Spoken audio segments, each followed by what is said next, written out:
வச்சா உடச்சு வர்றான் தளபதி.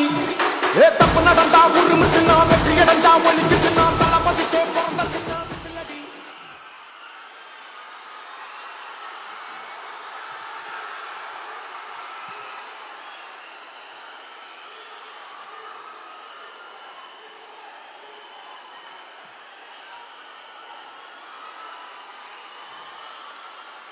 என் நெஞ்சில் குடியிருக்கும்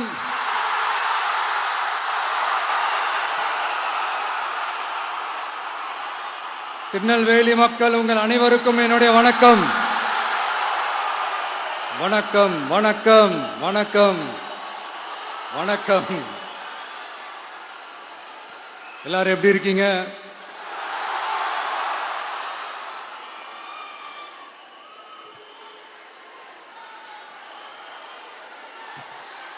உங்க மகன், உங்க அண்ணன், உங்க தம்பி, உங்க தோழன், உங்க நண்பன்,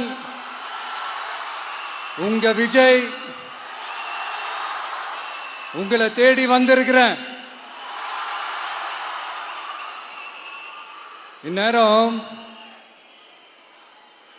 திமுக கையில அந்த முழு பவரும் இருந்திருந்தா, இந்நேரம் ஸ்டாலின் சார் கையில் அந்த முழு பவர் இருந்திருந்தா கண்டிப்பா இந்த நிகழ்ச்சி நடந்திருக்காது. ஏதாவது ஒரு முட்டுக்கட்டையை போட்டு நம்மளை வரவிடாம பண்ணியிருப்பார்.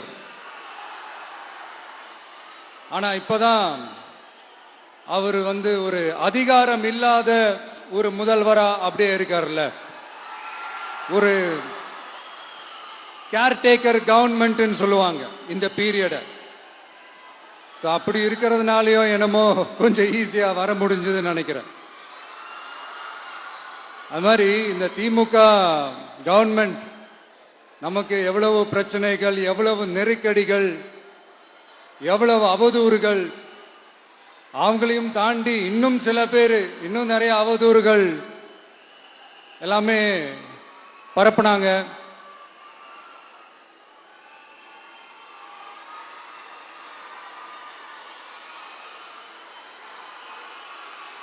இந்த திமுக கூட்டணிக்கும் பாஜக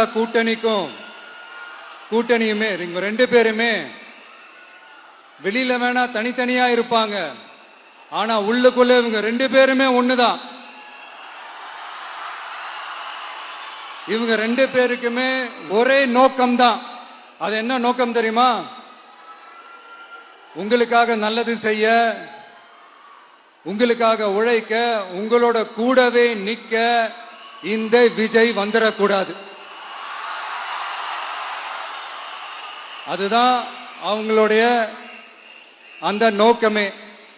ஏன்னா இந்த விஜய் வந்ததிலிருந்து அவங்க நிறைய இந்த ஊழல்லாம் செஞ்சுக்கிட்டு இருந்தாங்கல்ல, ஒரு லிஸ்ட் போட்டு சொன்னல, அதெல்லாம் அவங்களால செய்ய முடியாம போச்சு. எல்லாத்துலயும் மண்ணு விழுந்துருச்சு. அதனால சம கோபத்துல இருக்கிறாங்க என் மேல. அதே மாதிரி அடுத்து ஆட்சிக்கு வர முடியாத ஒரு சூழ்நிலைய மக்களே நீங்களே ஆல்ரெடி உருவாக்கிட்டீங்க. இந்த கூட்டணி கணக்கு, அந்த கணக்கு, இந்த கணக்கு எதுவுமே எடுபடல. இந்த அரித்மேட்டிக் கணக்கு, மேத்தமேட்டிக்ஸ் கணக்கு எல்லாமே மண்ணுக்குள்ள புதைச்சிட்டீங்க. அப்புறம் இந்த கொள்ளையடிச்சு வச்சிருக்கிற இந்த பணத்தை எல்லாம் வச்சு கல்லாப்பட்டி கூட்டணின்னு ஒண்ணு சேர்த்து வச்சிருந்தாரு. அது எல்லாமே இப்ப கலகலத்து போய் நிக்குது. டாப் தனியா, பாட்டம் தனியா, ரீப்பர் தனியா, ஜாயிண்ட் தனியா, அப்படி நிக்குது தனித்தனியா. எல்லாமே அப்படியே ஒட்ட வச்சுக்கிட்டு இருக்கிறாரு. கூட்டணி கட்சிக்காரங்களே ஒருத்தருக்கு ஒருத்தர் ஓட்டு போட்டுக்க மாட்டாங்க போல் இருக்கு. அப்படி இருக்கு நிலைமை இந்த திமுக கூட்டணியில. சரி, இவங்களுக்கு தான் இந்த நிலைமைன்னு பார்த்தா இந்த பாஜக தலைமையில் மற்றும் பலர் அவங்க நிலைமை இன்னும் மோசமா இருக்குது. அதனால மக்களே, இந்த திமுகவோட நேரடி கூட்டணிக்கும் மறைமுக கூட்டணிக்கும் நம்ம மேல காண்டு.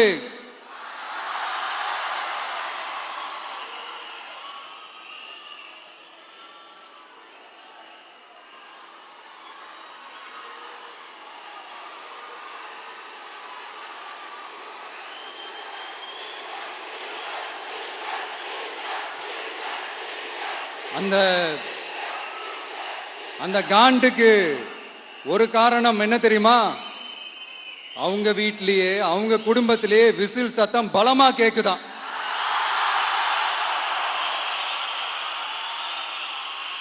அடுத்த காண்டு அது இந்த சில சில பல கோடிகளை கொடுத்து நம்ம தமிழ்நாட்டு காங்கிரஸ பையில போட்டுக்கிட்டாங்க. யாரு? ஸ்டாலின் சார். ஆனா உண்மையான காங்கிரஸ் யாரு பக்கம் நிக்குது? நம்ம பக்கம் நிக்குது. சிறுபான்மை மக்களோட அந்த திமுக சாயம் வெளுத்து போச்சே. இந்த விஜய் என்னடானா மதச்சார்பற்ற கொள்கையோட உண்மையான ஒரு முகமா இருக்கிறானே. இந்த சிறுபான்மை மக்கள் வேற இந்த விஜய் பக்கம் தானே நிக்கிறாங்க அப்படின்ட்டு இந்த திமுகவுக்கும் பாஜகவுக்கும் என் மேல காண்டோ காண்டு. அதுக்காக நாம் என்ன செய்ய முடியும்? இந்த 33 வருஷமா ஒவ்வொரு வீட்டுக்குள்ளேயும் ஒவ்வொரு மனசுக்குள்ளேயும் போறதுக்கு நாம் பட்ட பாடு எனக்கு தானே தெரியும். அதனாலதான் நான் முன்னாடியே சொன்ன மாதிரி கட்சி ஆரம்பிச்சுட்டு ஒவ்வொரு வீட்டுக்குள்ளேயும் நான் போல, ஒவ்வொரு வீட்டுக்குள்ளேயும் போனதுக்கு அப்புறம் தான் கட்சியவே ஆரம்பிச்சிருக்கிறேன்.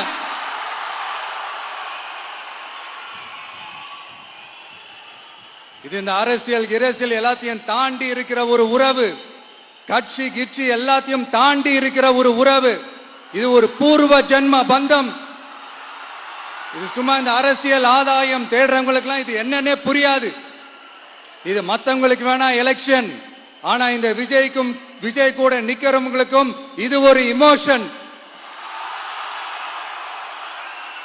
நான் சந்தோஷப்பட்டா மக்கள் சந்தோஷப்படுறாங்க, மக்கள் சந்தோஷப்பட்டா நான் சந்தோஷப்படுறேன். எனக்கு ஒண்ணுனா மக்களுக்கும், மக்களுக்கு ஒண்ணுனா எனக்கும். கண்ணு கலங்கும். எவ்வளவு அவதூறுகள்! இந்த கரூர் விஷயத்தை பத்தி ஊருக்கே தெரியும். ஆனா போடு, விஜய் மேல பழிய போடு. என்னடா இவ்வளவு பெரிய ஒரு பழிய தூக்கி விஜய் மேல போட்டாலும் மக்கள் விஜய் கூடவே நிக்கிறாங்க. இது என்னடா அதிசயமா இருக்குது அப்படின்ட்டு அது ட்ரை பண்ணி பார்த்தாங்க. அது மக்கள் கிட்ட எடுபடல. சரி, அடுத்து வேற என்ன பண்ணலாம்? முடக்கு. ஜனநாயகனா முடக்கு. படத்தை முடக்குனா கொஞ்சம் பையன் கொஞ்சம் டிஸ்டர்ப் ஆயிடுவான். அதனால படத்தை முடக்கு. இது யாரு முடக்குனாங்கன்றது உங்களுக்கே தெரியும். அது நான் சொல்ல வேண்டிய அவசியம் உங்களுக்கு இல்ல. ஆனா இவன் படத்தை முடக்கினாலும் அவன் பாட்டுக்கு அதை கண்டுக்காம அவன் பாட்டுக்கு வேலையை பார்த்துட்டு போயிட்டே இருக்கான். அதுவும் எடுபடல. சரி, அடுத்து வேற என்ன பண்ணலாம்? போடு, SOPன்னு ஒண்ணு போடு. விஜய்க்கு மட்டும் தனியா ரூல்ஸ், தனியா ரெகுலேஷன்ஸ், தனியா கண்டிஷன்ஸ். அவனுக்கு மட்டும் போடு. மத்த கட்சிகள்லாம் விடு. விஜய்க்கு மட்டும் தனி கண்டிஷன்ஸ் போடு. அவன் வெளியவே வரக்கூடாது, மக்களை சந்திக்கவே கூடாது. என்னாச்சு? அதுவும் எடுபடல. சரி, அடுத்து வேற என்ன பண்ணலாம்? நம்மளை சுத்தி இருக்கிறவங்களை வச்சு, அதாவது இத்தனை வருஷமா வெயிட் பண்ணி இப்போ எலெக்ஷனுக்கு 30 நாளைக்கு முன்னாடி கரெக்டா அந்த டைம் பார்த்து ஒரு அவதூறு பரப்ப வேண்டியது. அது என்னன்னு உங்களுக்கே தெரியும்.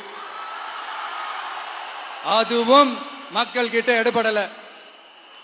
அது மாதிரி எத்தனை சோதனைகள், எத்தனை வேதனைகள் நீங்க கொடுத்தாலும் இந்த திமுக நாளையோ இல்ல இந்த பாஜக நாளையோ இல்ல இந்த மற்ற பலர் நாளையோ இல்ல எந்த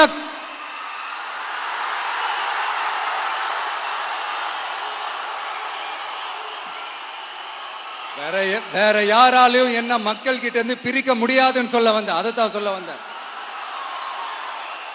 ஒவ்வொரு வீட்டில் இருக்கிற ஒவ்வொரு விஜயும் இருக்கிற வரைக்கும் என்ன மக்கள் கிட்ட இருந்து பிரிக்கவே முடியாது. இப்படி இந்த சொந்த பந்தம் இவ்வளவு ஸ்ட்ராங்கா இருக்கிறதுனாலதான் நான் முன்னாடியே சொன்ன 234 தொகுதியிலும் இந்த விஜய் தான் வேட்பாளர் அப்படின்னு தான் அதை நான் செஞ்சிருக்கிறேன். ஏன்னா நம்மளுடைய வேட்பாளர்கள் யாரும் டாட்டாவோ பிர்லாவோ அம்பானியோ அதானியோ கிடையாது. நம்ம வீட்டில் இருக்கிறவர், நம்ம குடும்பத்தில் இருக்கிற ஒருத்தரை தான் நான் வேட்பாளரா செலக்ட் பண்ணியிருக்கிறேன்.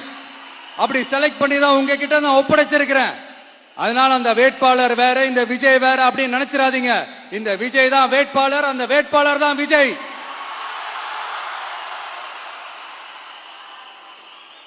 இத்தனை வருஷம் யார் யாருக்கோ ஓட்டு போட்டீங்க. ஆனா இந்த வருஷம் உங்க வீட்டுல இருக்கிற ஒருத்தருக்கு, உங்க வீட்டுல இருக்க நம்ம குடும்பத்தில் இருக்கிற ஒருத்தருக்கு நம்ம ஓட்டு போட போறோம். அந்த வேட்பாளர்களுக்கு நீங்க ஓட்டு போடுறது நமக்கு நாமளே ஓட்டு போட்டுக்கிற மாதிரி. அந்த வேட்பாளர் ஜெயிச்சா நாம ஜெயிச்ச மாதிரி. இப்படிப்பட்ட ஒரு எமோஷனலான ஒரு எலெக்ஷனை தமிழ்நாடு இல்ல, இந்தியாவே பார்த்திருக்காது. இது நீங்க எவ்ரி 5 years வர ஒரு எலெக்ஷன் மாதிரி இதை நினைச்சிடாதீங்க. இது வேற, இது ஒரு அதிசய எலெக்ஷன். 50 வருஷத்துக்கு ஒரு வாட்டி நடக்கிற ஒரு எலெக்ஷன் மாதிரி. அதனால அந்த சான்ஸை மிஸ் பண்ணிடாதீங்க மக்களே. ஒரு காமராஜர் தானா, ஒரு அண்ணா தானா, ஒரு எம்ஜிஆர் தானா நம்ம தமிழ்நாட்டுக்கு? அவங்கள மாதிரி வேற யாருமே வந்துட மாட்டாங்களா அப்படின்னு நீங்க ஏங்கினது எனக்கு தெரியும். அத மனசுல வச்சுக்கிட்டு தான் நம்ம டிவிக்கே வந்திருக்கிறோம். நம்ம டிவிக்கு யார் யார் மாதிரி எல்லாம் உழைக்கும் சொல்லவா? ஐயா முத்துராமலிங்க தேவர் மாதிரி, ஐயா வீரன் சுந்தரலிங்கம் மாதிரி, ஐயா வாபுசி மாதிரி, ஐயா அழகு முத்துக்கோன் மாதிரி, ஐயா கட்டபொம்மன் மாதிரி, ஐயா ஒண்டி வீரன் மாதிரி, ஐயா குரூஸ் பெர்னாண்டஸ் மாதிரி, மாதிரி ஒட்டுமொத்த தமிழ்நாட்டு மண்ணுக்கும் உழைக்கும், உழைச்சிக்கிட்டே இருக்கும். இந்த எலெக்ஷன்ல நம்ம டிவிக்கு ஆட்சி அமைஞ்சா அது என்ன அமைஞ்சா? அமைக்கிறோம். எப்படி அமைக்கிறோம்? நம்ம டிவிக்கு ஆட்சி அமைஞ்ச உடனே பெண்கள், இளைஞர்கள் எல்லாருமே நல்லா இருப்போம், நல்லா இருப்போம், நல்லா இருப்போம்.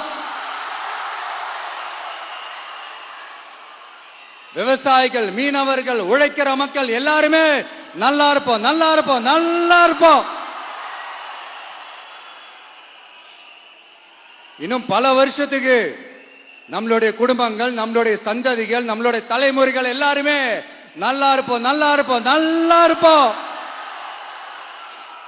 அதனாலதான் மீண்டும் மீண்டும் சொல்றேன், வேற யாருக்காவது ஓட்டு போட்டு உங்க ஓட்டை வேஸ்ட் பண்ணிடாதீங்க. அதனாலதான் பார்த்து பார்த்து உங்களுக்கான வாக்குறுதிகளை நாம அதை அறிவிச்சிட்டு இருக்கிறோம். சொல்லாதத, செய்ய முடியாததெல்லாம் சொல்லவே மாட்டோம். அதுல ரொம்ப உறுதியா இருக்கிறோம். சொல்லாததை செய்வோம், அது வேற விஷயம். ஆனா செய்யறத மட்டும் தான் சொல்லுவோம். யங்ஸ்டர்ஸ், விவசாயிகள், மீனவ, இந்த மாதிரி பல திட்டங்கள் இருக்கு, எல்லாத்தையுமே நிறைவேற்றுவோம். இந்த விஜய் அதை சாத்தியமாக்கி காட்டுவான். இத நான் ஏன் இவ்வளவு ஸ்ட்ராங்கா சொல்றேன் அப்படின்னா, மக்கள் பணத்திலிருந்து ஒரு பைசா கூட தொட வேண்டிய அவசியமே எனக்கு இல்லை. உங்களுக்கு புரியுதுங்களா? உங்களுக்கு மக்களுக்கு தப்பே நடக்காது, தப்பே நடக்க விட மாட்டேன். இப்ப நான் சொன்னல, மக்கள் காசுல இருந்து ஒரு பைசா கூட தொட மாட்டேன்னு. அத இப்ப ஆண்டுகிட்டு இருக்கிறவங்க, இதுக்கு முன்னாடி ஆண்டவங்க தில்லா சொல்ல முடியுமா? என்னை எதிர்த்துட்டு இருக்கிறவங்களால தில்லா, கட்ஸா, கெத்தா இத சொல்ல முடியுமா? நீங்க ஒழுங்கா ஆட்சி நடத்திருந்தா பெண்கள் பாதுகாப்பு ஏன் இவ்வளவு மோசமா இருக்குது? இளைஞர்களுக்கு ஏன் வேலை வாய்ப்பு இல்லாம போச்சு? போதைப் பொருள் கலாச்சாரம் ஏன் அதிகமா இருக்கு? சட்டம் ஒழுங்கு ஏன் சரியா இல்ல? வன்முறை ஏன் தலைவரிச்சு ஆறுது? இதுக்கு உங்களால பதில் சொல்ல முடியுமா ஸ்டாலின் சார்? பதில் சொல்ல தகுதி இருக்கான்னு தான் கேட்டிருக்கணும். ஆனா கொஞ்சம் நாகரீகம் கருதி அப்படி வேணான்னு பாக்குறேன். 2-2.5 வயசு குழந்தைய துள்ள துடிக்க உங்க திமுக நிர்வாகி ஒருத்தன் கொன்னானே, அதுக்கு என்ன பதில் சொல்ல போறீங்க? விளாத்திக்குளம் பக்கத்துல +2 படிக்கிற ஒரு பொண்ணு டாய்லெட் வசதி சரியா இல்லாம ஒரு அவசரத்துக்கு காட்டு பக்கம் போய் ஒதுங்கினாங்களே, என்ன ஆச்சு? இந்த உலகத்தை விட்டே போயிட்டாங்க. அதுக்கு என்ன பதில் சொல்ல போறீங்க? இந்த பிள்ளைங்களை உங்களால திருப்பி கொடுக்க முடியுமா சார்? 5 வருஷமா போலீஸ் டிபார்ட்மெண்ட் கையில வச்சுக்கிட்டு என்ன சார் பண்ணீங்க? பொம்மைகள் மாதிரி வச்சு விளையாடிட்டு இருந்தீங்களா? ஒரு மனசாட்சின்றது வேணாம். நாங்க இந்த பிரச்சனையை பத்தி பேசினா அது போதையில நடந்துச்சான், போதை பொருட்கள்னால அது நடந்துச்சான். பெரிய கண்டுபிடிப்பு எங்களுக்கு தெரியாது பாரு. அது எங்களுக்கும் தெரியும், உங்களுக்கும் தெரியும். கேள்வி அது இல்ல, அதை ஏன் தடுக்கலன்றதுதான் எங்களுடைய கேள்வி. இது மட்டுமா? மணலை திருடுறாங்க, மண்ணை திருடுறாங்க, மலைகளை முழுங்குறாங்க, சட்டவிரோதமா கல்குவாரி நடத்துறாங்க, மணல் மாஃபியா அது ஒரு பக்கம் நடந்துகிட்டு போகுது. இன்னொரு பக்கம் மினிஸ்டர்ஸ் கொள்ளையடிக்கிறாங்க, இன்னொரு பக்கம் குடும்பமா சேர்ந்து கொள்ளையடிக்கிறாங்க. டாஸ்மாக்ல ஊழல், நகராட்சி துறையில ஊழல், இப்படி ஊழல் ஊழல், ஆட்சி முழுக்க ஊழல் ஊழல்லே ஊறி போய் நாரி போய் கிடக்குது. எந்த மூஞ்ச வச்சுக்கிட்டு சார் வந்து ஓட்ட கேட்பீங்க?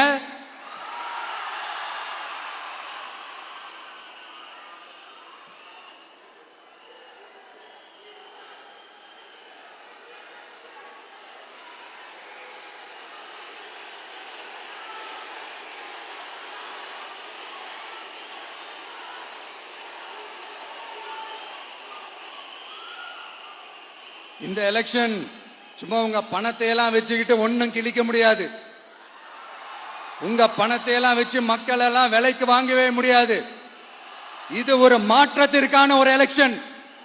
ஒட்டுமொத்த தமிழ்நாட்டு மக்களும் அந்த மாற்றத்தை கொண்டு வர போற அந்த எலெக்ஷன். இது உங்களாலேயோ இல்ல அந்த மற்றும் பலர்னாலேயோ ஒன்னும் தடுக்க முடியாது. அதனால மக்களே, ஏப்ரல் 23ஆம் தேதி காலையில சும்மா பக்காவா ரெடி ஆயிட்டு வீட்டுல இருக்கிற சாமியெல்லாம் கும்பிட்டுட்டு உங்க ஓட்டர் ஐடி கார்டு கையில் எடுத்துக்கிட்டு முதல்ல பூத்துல போய் நின்னு அந்த விசில் சின்னத்துக்கு நேரா இருக்கிற அந்த பட்டனை ஒரு அழுத்துங்க. இது ஒரு தலைமுறைக்கான ஒரு தேர்தல், உங்களுக்கான தேர்தல். எப்பேற்பட்ட வசதியான வாழ்க்கையா இருந்தாலும் எல்லாத்தையும் தூக்கி எறிஞ்சது உங்களுக்காக மட்டுமே வந்திருக்கிறேன். உங்களுக்காக நன்றி கடன் செலுத்துறதுக்காக மட்டுமே வந்திருக்கிறேன். அத்தனை வழிகளையும் தாங்கிக்கிட்டு உங்களுக்காக மட்டுமே வந்திருக்கிறேன். ஒரு நாளும் பொய் சொல்லி உங்களை நான் ஏமாத்தவே மாட்டேன். இந்த 4 முனை போட்டி, 40 முனை போட்டி, எத்தனை முனை போட்டின்னு எத்தனை உருட்டினாலும் இங்க 2 முனை போட்டி மட்டும்தான். ஒண்ணு, இன்னொன்னு எஸ், ஒன்னு டிவிகே, இன்னொன்னு டிஎம்கே. மக்கள் விரோத ஆட்சி நடத்துற ஸ்டாலின் சார் வேணுமா? மக்களை நேசிக்கிற உங்க விஜய் வேணுமா? அவ்வளவுதான் இந்த எலெக்ஷன். அதனால உங்க மகனுக்கு, உங்க அண்ணனுக்கு, உங்க தம்பிக்கு, உங்க பிள்ளைக்கு